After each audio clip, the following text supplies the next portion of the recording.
Hi friends, I'm Shauna. Welcome to the channel and welcome in to another video, another day of Vlogmas. Today we're talking all about contentment and contentment projects. This is the number one question I've been asked during the year of contentment. How do I start my own project? Where do you even begin when setting them up? What should I think about? And a question that I've been asked a lot as well is, how do I start one if I've never been on a no-buy or I don't have the kinds of life experiences that you do? We're going to be answering those questions today, and I'm going to be walking you through step by step in how to set up your project, questions to think about. There's going to be a lot of information on where to begin, what to consider, all of that. You better freaking strap in, okay? Because this is going to be a big one. Today's video is extra special, cherry on top special, because it's a collab with the one and only Lara from Lara Likes Mascara. She's so smart, so talented, so well-spoken. She talks all about makeup consumerism, no buys, low buys, all of that good stuff. So she's going to be taking this exact topic, but she's actually going to be applying it to no buys. So how would you start your no buy project if you were starting one from scratch this year? So I did promise you this topic. Our girl Lara is going to be answering that question for you. So I really hope you go check out her video. It's going to be linked in the description.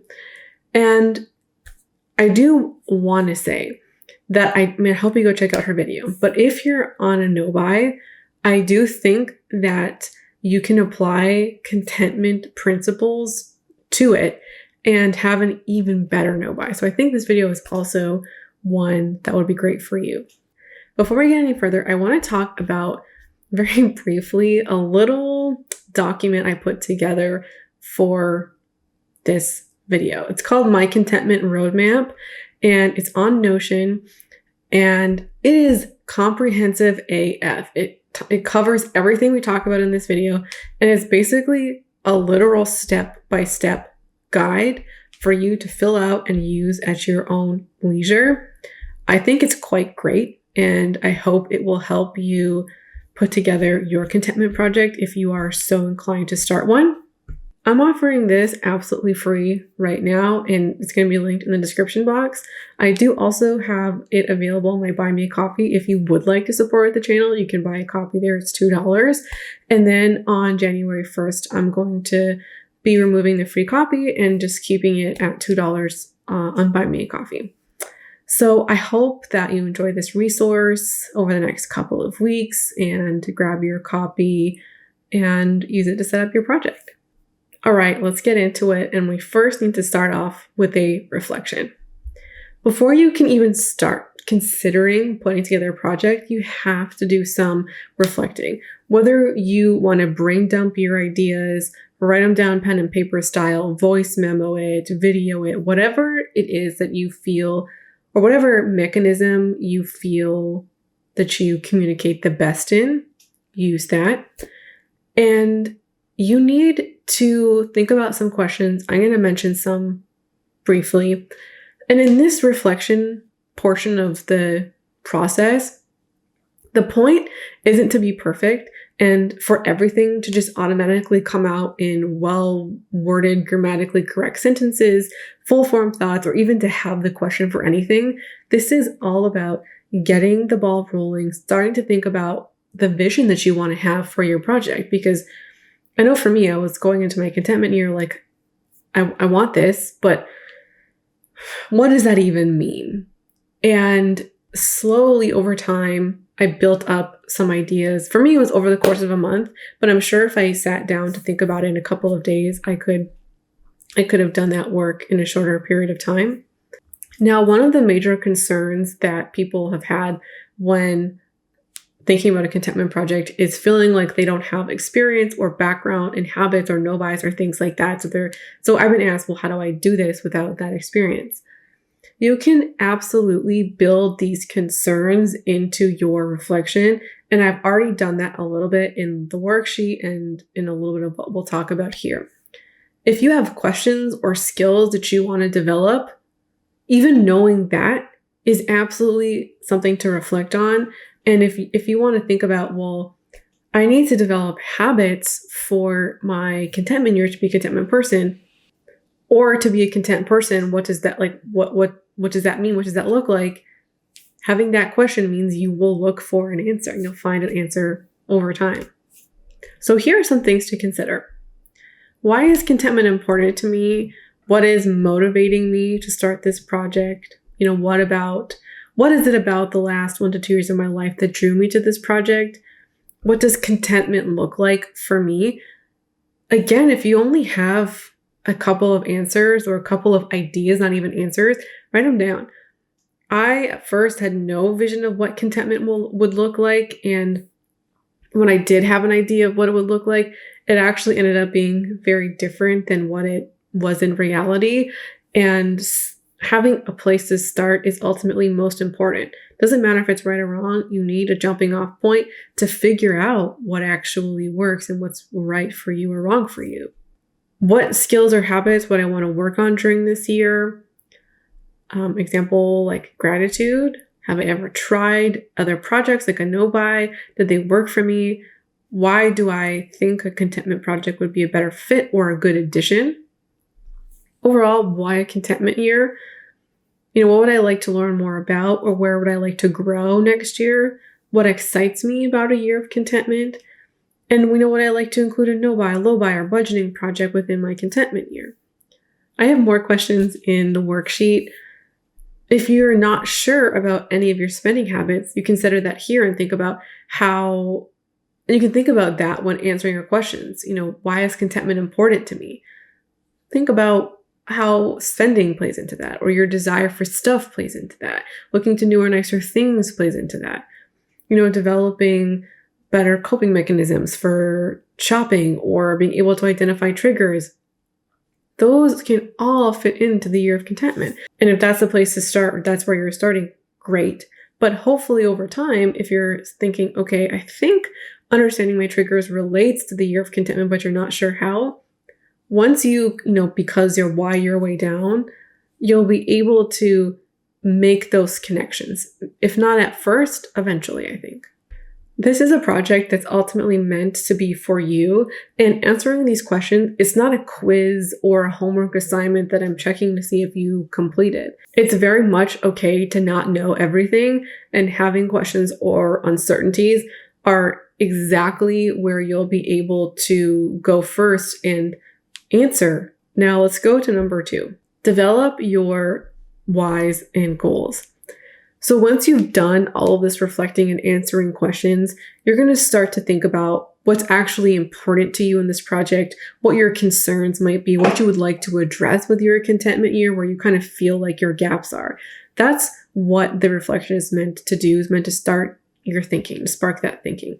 Your whys and goals are intended to take that kind of brain dump energy and direct it to something more specific. When it comes to your why, this should be, it's internally motivated. Why do you want to be on a year of contentment? That's already a question that is built into the reflection. And here's kind of where you'd write your good copy of that. So your why, in my opinion, should be something that emotionally resonates with you. And I do think it's best to be as specific as possible. And it's okay for it to be bullet points or a couple of sentences, even a paragraph or 2 long. I think that's better because your why should be the thing that you come back to and the thing that you reflect on when you're struggling, when you need motivation, when you need to remind yourself why you're here. This is the thing that you're going to go to and will be a framework for your project. And so if it's vague or short, or, you don't feel like your heart is in it, or you can feel that when you read it, then I think the foundation is going to be weak. So when I created my why, it was like a full page long. I don't think anybody's surprised about that, but I was able to distill that eventually, not right away in January, but I was eventually able to distill that into a handful of bullet points. And for me, I'm a very emotional writer. And so when I go back and read it, even though it's half a page long, I'm like, wow. And I still have my original one. It's like a full page. When I go back and read that, I'm still stirred to this day about how emotionally invested I was in this project. Next would be turning to goals. What would you actually like to accomplish or work on in this project or this year? That could just be enough to spur you to think about what you would like to work on. And in the worksheet, I have like 50 questions to think about, and you don't have to answer every single one. It's just about having these questions as top of mind when moving on to actually creating your goals. And with goals, we are more likely to achieve them the more specific they are. And there are SMART goals. I've linked a resource about SMART goal setting, and examples in the description. SMART goals are, in essence, specific, measurable, achievable, relevant, and time-bound. Getting there can be a process. So if the only thing you can think about is gratitude, I want to develop gratitude. If that's all you have for now, or to start you thinking, that's fine. And over the course of a couple of weeks, hopefully you can be more specific once you kind of think about the scope of the project, maybe go back on your reflection, or look at the how will I achieve this when you start brainstorming, okay, what are projects I can do to achieve gratitude or to work on gratitude? Then you can be more specific in the goal itself. So an example of a SMART goal with gratitude would be something like this. I'll become a more grateful person or develop the habit of gratitude by writing in my gratitude journal each morning for 5 minutes. After 1 month, I'll reevaluate to see what's working and decide what tweaks I can make, and continue this practice moving forward for an additional 2 months. Giving your goals a time, a specific framework, helps with the specificity and also the measurement. Did you do it for this amount of time? And also gives you something to check your progress. And I think even just having something about checking in with your progress and tweaking and reevaluating will help you know or give you a mechanism for measuring something like success. I'm of the opinion that there are 3 main contentment categories or overarching contentment categories. What we have, which is stuff related, who we are, so our personality, our characteristics and traits, our habits, things like that. Then there is where we are, which is in essence where we are in our life, our career, our family, our accomplishments, things that are part of our lives that aren't our stuff and not exclusively focused on the self. So our relationship with family and friends, our finances, our career, things like that. And the last 2 can definitely blend together a little bit, but I see the distinction as one is about me and like exclusively about me and is almost irrelevant to who else is in my life. Like I don't actually need anybody in my life to change the who I am category or to work on who I am. Sure, working on who I am can relate to, let's say, handling criticism better or being a better communicator with your partner or your child. But that's ultimately about you and your actions. Where you are in the world is, well, it is about you. It's about the external influences in your life and how you attach and relate to them, largely involve other people or other things. I hope the distinction is clear. This is the part where we're going to need some creativity and we're going to need to do some more brainstorming, because if you know, as an example, that you want to be a more grateful person, we want to appreciate what we have more. Hallmark of the Contentment Project, right? How do you do that? What goals answer in part is, how do you become more achievable? How do you actually accomplish this thought in your head? And creating goals is probably the hardest part of this, because a lot of us understand why we're motivated, why we want to do something, where we feel like we might not be measuring up in life, or we might understand that we're not happy, but we might not know what to do about it. So it's the goal setting arena or project creating arena is the place to figure this out. So I have a ton of questions for each. And the reason why I'm asking these questions is to help you think about what you might want to work on. And if you're stuck on the goals and you kind of have overarching themes, the question to ask yourself is, what can I do about this? What would I like to do about this? How could I go about trying to figure this out? And so you might come at the goal figuring out by considering projects over goals. So projects in essence are how do I go about doing this? How do I go about figuring this out? What action can I take to go about figuring this thing out? Let's start with the what I have. Questions to consider. Do you want to shop less? If so, across the board or in specific categories? Would you like to make better purchasing decisions? If so, what is a better purchasing decision? Like, what does that mean? Intentionality, spending less money, taking more time to consider things, including other people in the decision making. You get the point. Would you like to use what you have more? If so, what kind of stuff? Is it everything or just a few categories? What might be preventing you from using what you have? Would you like to have less stuff? If so, what does less stuff mean? Is it everything in your life, period, or are there specific areas that you feel are more problem categories? Are you regularly bored with what you own?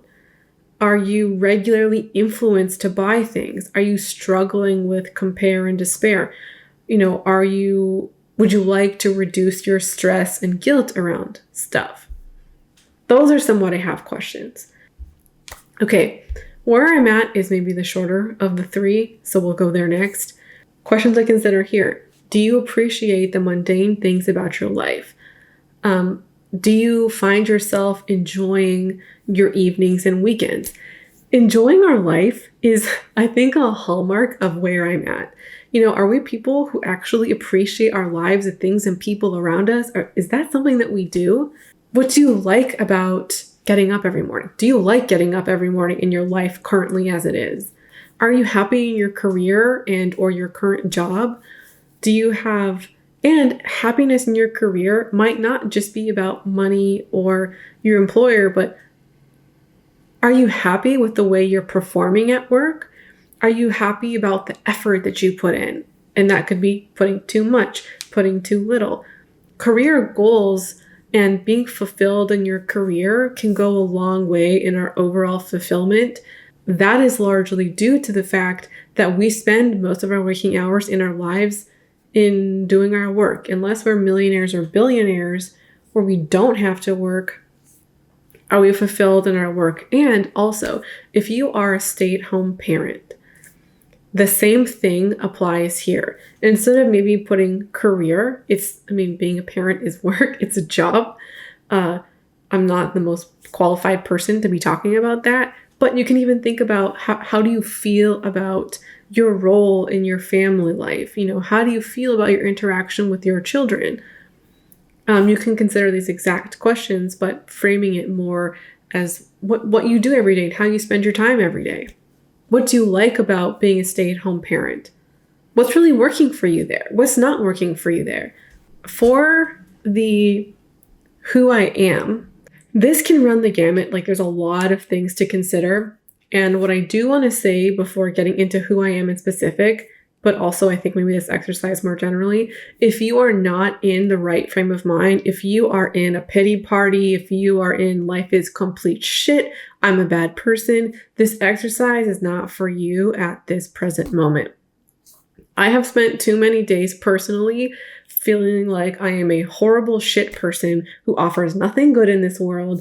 And when I'm in that headspace, considering who I am is not it's not it, because I'm not going to be able to think about myself in reality or as close to reality as possible, but also including the positives, because in these reflections, we don't just want to focus on the negatives. We want to focus on as well, what are we doing well here? Like, each of us have strengths of where we are in life and what we're doing in life.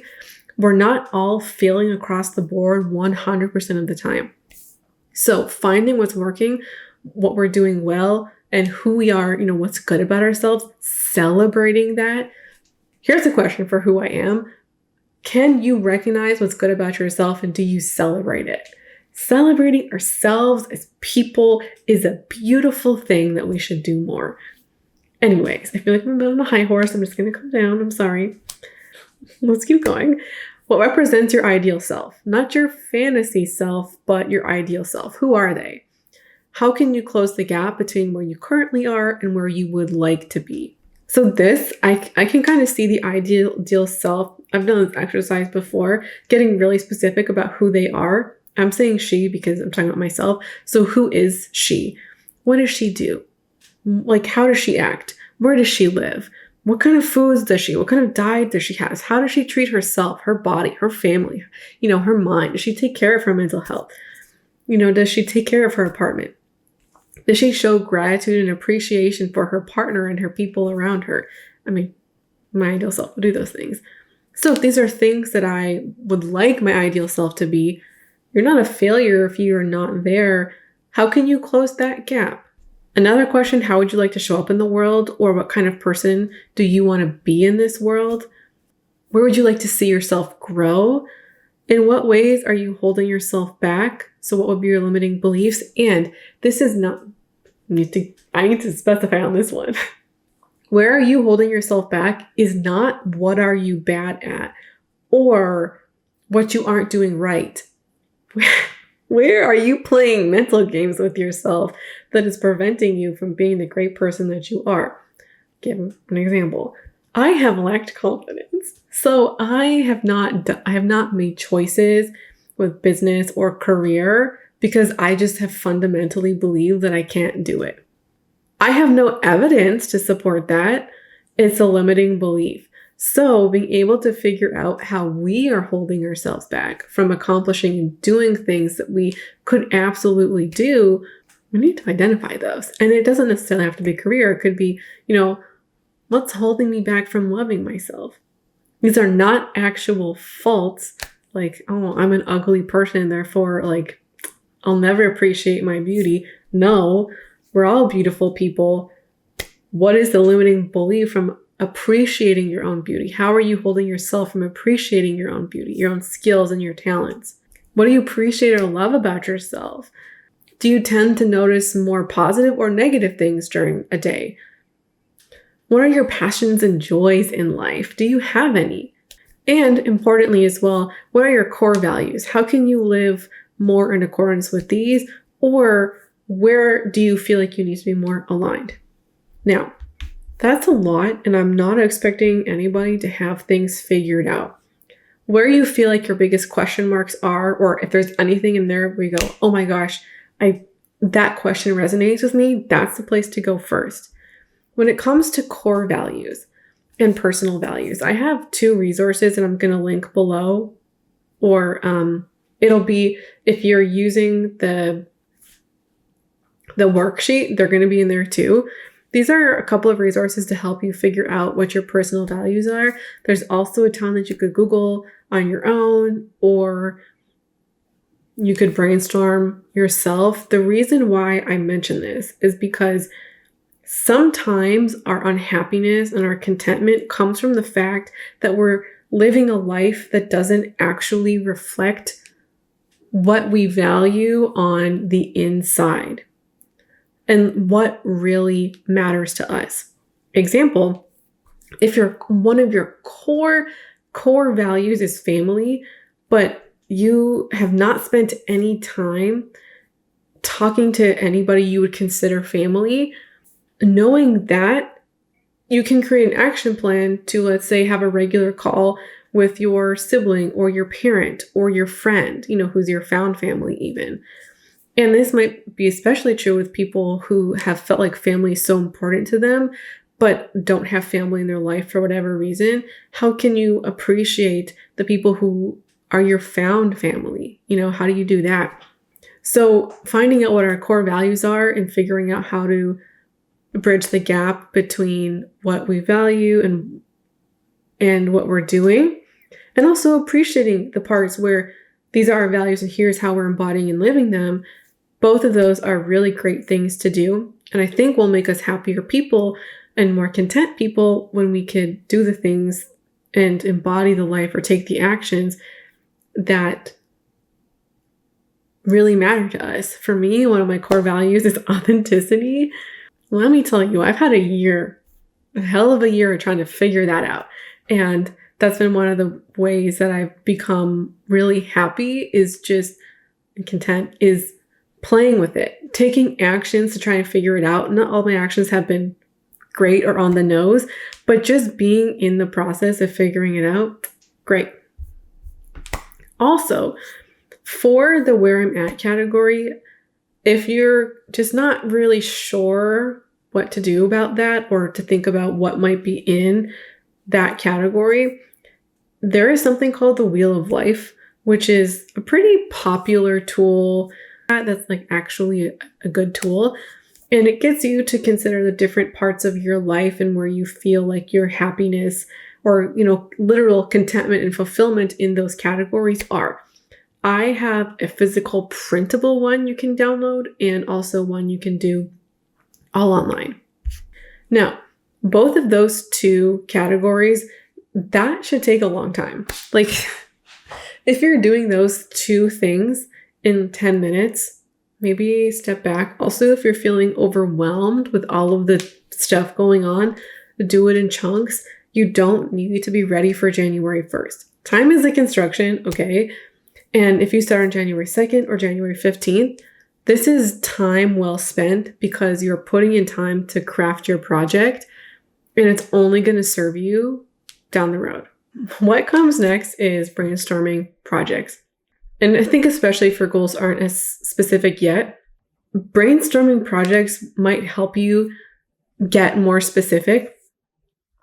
So ultimately, what are some ideas I can think of for doing this thing? This step should truly be a brain dump step. It's getting every option out on the table that you can, and then you can fine tune later. And sometimes when you're doing that, you realize, well, there's no way that I could actually stick to a no-buy for a year.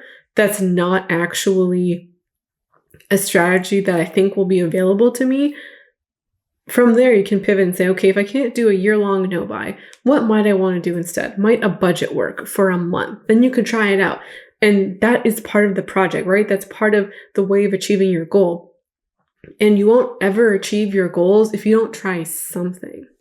So I'm going to show you on the screen 2 different ways you can brain dump. The first is the one that I put in my worksheet. It's literally a brain dump. You write down your ideas, and then once you've thought about what you would like, you just drag and drop them to their appropriate category.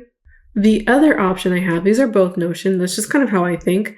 The other option I'll show you now is basically a similar vibe, but just moving them to different folders. You'll see them here.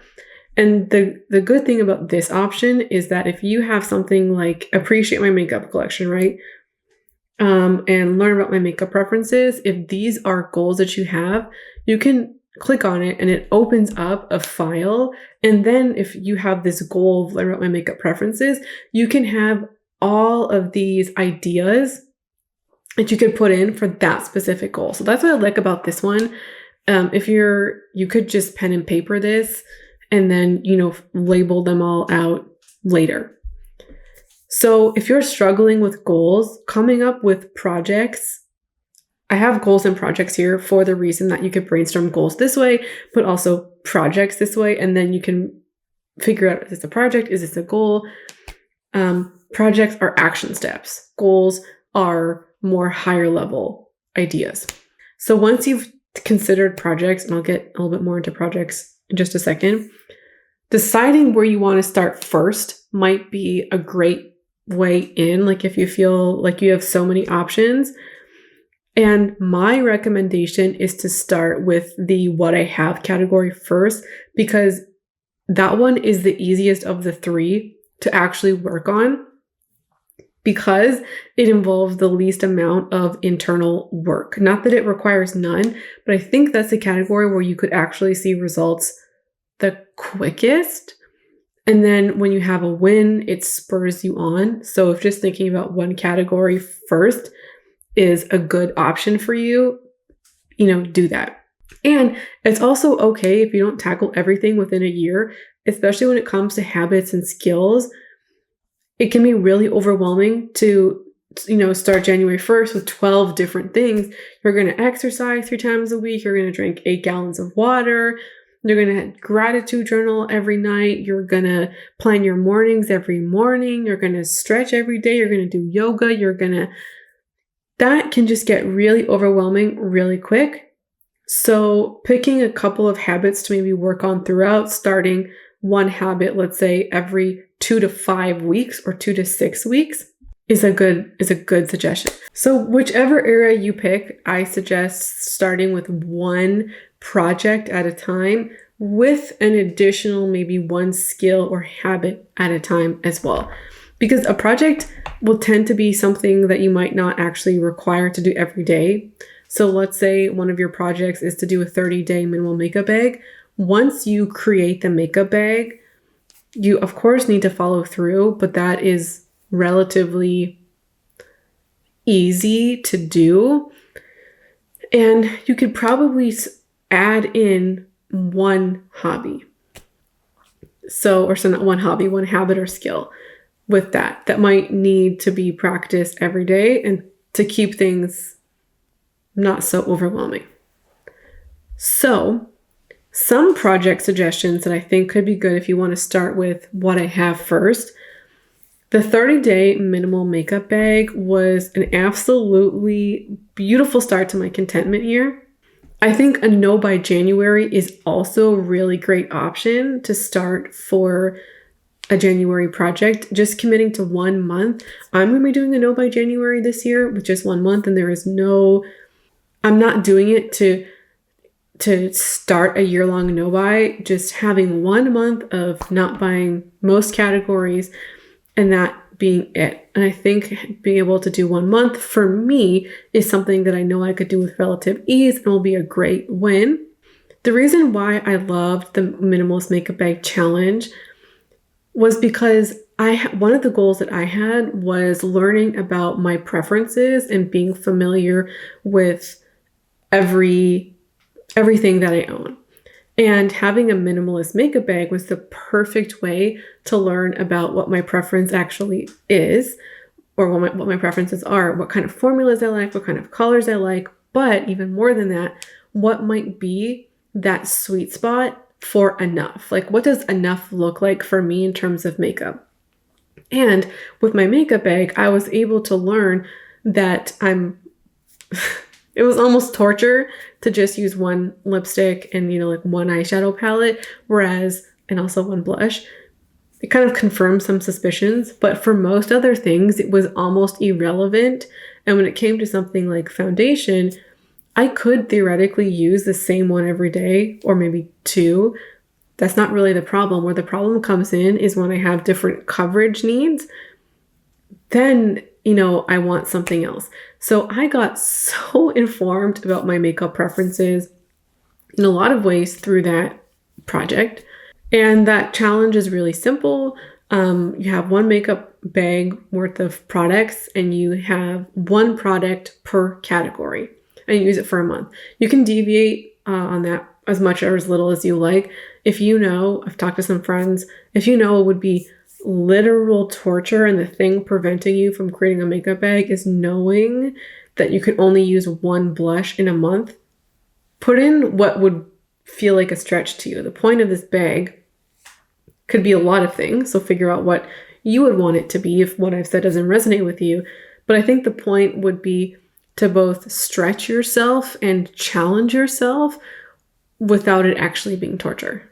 And I think a no by January would be a great option for a lot of areas in the stuff category, because if you are not buying new stuff and that is the normal way that you come to feel fresh and exciting with what you own, you're going to be dealing with challenges pretty quickly, whether that's how to deal with boredom and Also, you'll learn about maybe how you shop, what your triggers are. How does social media influence your purchasing decisions? How do you deal with bad days?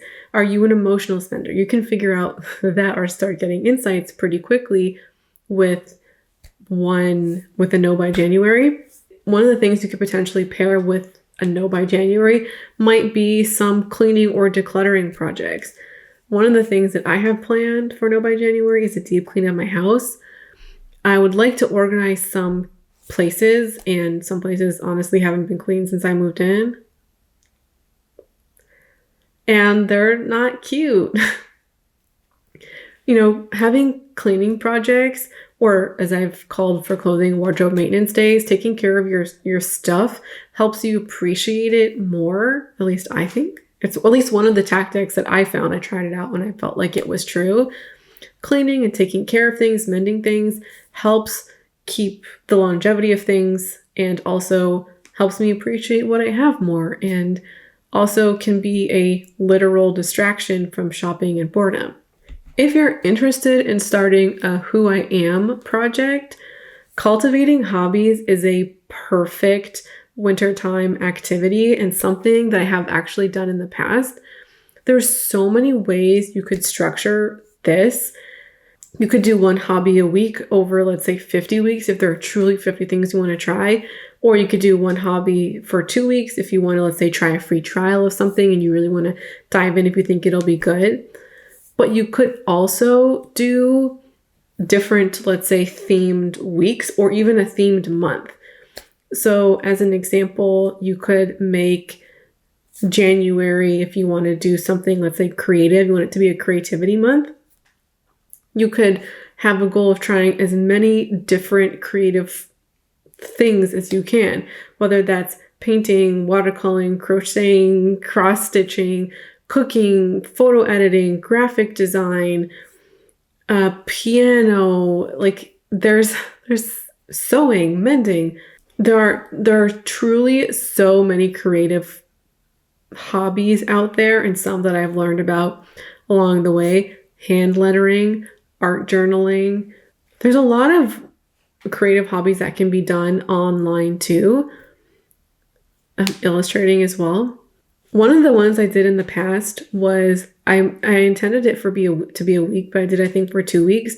And I was doing a different workout that I had never done before every time I did a new workout. So in that roughly 2 week period, I did yoga, Pilates, bar, kickboxing, different kinds of dance workouts. I did hip hop, ballet, heels, burlesque. I tried a lot of stuff and it was so much fun. And maybe if you're somebody who's been like, oh my God, movement has sucked, that could be a fun way to figure out if there's something in a movement that you might enjoy. And with every project that you do, you need to build in, or my recommendation is to build in a reflection. Why are you doing this? Like, what purpose is it serving? And how do you feel like it would benefit the project? And that's all, that's just as specific as you need to be. So if you want to do a hobby section, why do you think a hobby would affect your year of contentment? How do you feel like it would impact your contentment? Why do you think you would be more content? And then as you're working through it, what's working? What's not working? Is it impacting your contentment levels? Are you working on a lot of creative hobbies when really you would enjoy more sports-oriented hobbies, or you would really prefer more, let's say, intellectual hobbies like chess or reading, crosswords, Sudoku. I'm sure the sky is endless, maybe puzzles that you could do with, let's say, even like an intellectual type of hobby. So ultimately, you need to pick your first project. And here are 4 questions that you should build into this first project. So the first would be, what are the things that I need or the steps I'll need to take in order to complete this project? As an example, determining a time frame, you'll need to do that. You'll need to maybe, let's say, as part of your no-buy challenge, you want to set up a makeup spreadsheet, and you want to one of the things you want to do is do a makeup inventory. Well, you might need to set up a spreadsheet for that. You might want to create a check-in document with 2 questions on it, or set a reminder in your phone for a check-in. You know, you don't have to be labor intensive. I'm just giving you a couple of ideas on what you might need.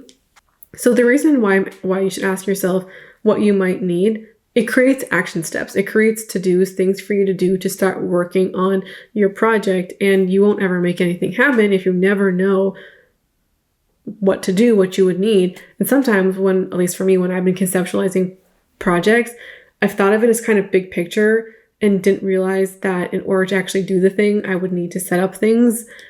And ultimately, it helps us create action steps. So the next question would be, what's one action step I can take right now to start this project? And then creating a check-in time. So my check-in for this project is, and then if you feel like it, success for this project looks like. If you did follow my contentment year, you would know that the first roughly 5 months were really stuff oriented. And then I changed roughly around months 5 to 6 to other stuff related, or to mostly who I am related. I didn't really get to the where I'm at last year, which was totally fine because the who I am really needed a lot of love. I had projects that did not work. I decided to count all of the things in my home as I was packing up and moving.